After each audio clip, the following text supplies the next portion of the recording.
નમસ્કાર મિત્રો, સ્વાગત છે તમારું અમારી YouTube channel Gujarat jobs and ન્યૂઝમાં. મિત્રો, સરકારી કર્મચારી પેન્શનરો માટે એક મોટા સમાચાર સામે આવ્યા છે. પેન્શનને લઈને સરકાર દ્વારા એક નવો નિયમ જાહેર કરવામાં આવી રહ્યો છે. માત્ર આ એક ભૂલ અને તમારું પેન્શન જતું રહેશે. હવે જો કોઈ ભૂતપૂર્વ સરકારી કર્મચારી જે હવે જાહેર ક્ષેત્રના ઉપક્રમ PSUમાં કામ કરી રહ્યા છે, ત્યાં કોઈ ગંભીર ખોટું કામ કરે છે તો તેની અગાઉની સરકારી નોકરી સંબંધિત નિવૃત્તિ પેન્શન પણ જપ્ત કરી લેવામાં આવશે. સરકારે સેન્ટ્રલ સિવિલ સર્વિસીસ પેન્શન નિયમોમાં મોટો સુધારો કરીને આ નવી જોગવાઈ લાગુ કરી છે. નવો નિયમ શું કહે છે?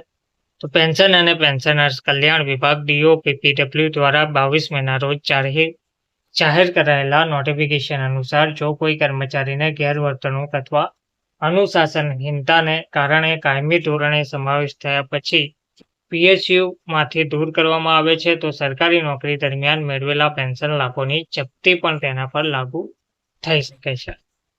આ નિર્ણય સંબંધિત મંત્રાલય દ્વારા સમીક્ષા કર્યા પછી લેવામાં આવશે. પહેલા નિયમ શું હતો? તો પહેલા જો કોઈ કર્મચારીને PSUમાં કામ કરતી વખતે દૂર કરવામાં આવે તો તેના પેન્શન અને તેની સરકારી નોકરી સંબંધિત અન્ય નિવૃત્તિ લાભોને અસર થતી ન હતી.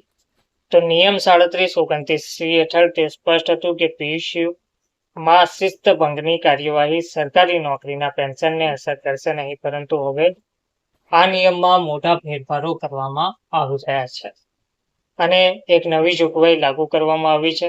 સુપ્રીમ કોર્ટના આદેશ પછી આ એક મોટો ફેરફાર કરાયો છે.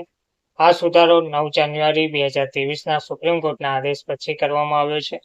આ આદેશ સૂરજ પ્રતાપસિંહ વિરુદ્ધ CMD BSNL કેસમાં આપવામાં આવ્યો હતો, જેમાં પેન્શન લાભો અંગે સ્પષ્ટતા માંગવામાં આવી હતી.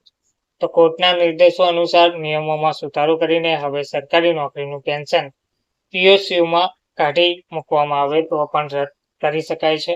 આ નિયમ કયા કર્મચારીઓને લાગુ પડશે? તો આ નવો નિયમ એવા સરકારી કર્મચારીઓને લાગુ પડે છે જેમને સરકારી વિભાગના જાહેર ક્ષેત્રના ઉપક્રમમાં કાયમી ધોરણે સમાવેશ કરવામાં આવ્યા છે, જેમ કે ટેલિકોમ વિભાગમાંથી BSNLમાં ટ્રાન્સફર કરાયેલા કર્મચારીઓ અથવા અન્ય કોઈ પણ વિભાગમાંથી HL, PHEL વગેરેમાં ટ્રાન્સફર કરાયેલા કર્મચારીઓને પણ આ લાગુ પાડવામાં આવે છે.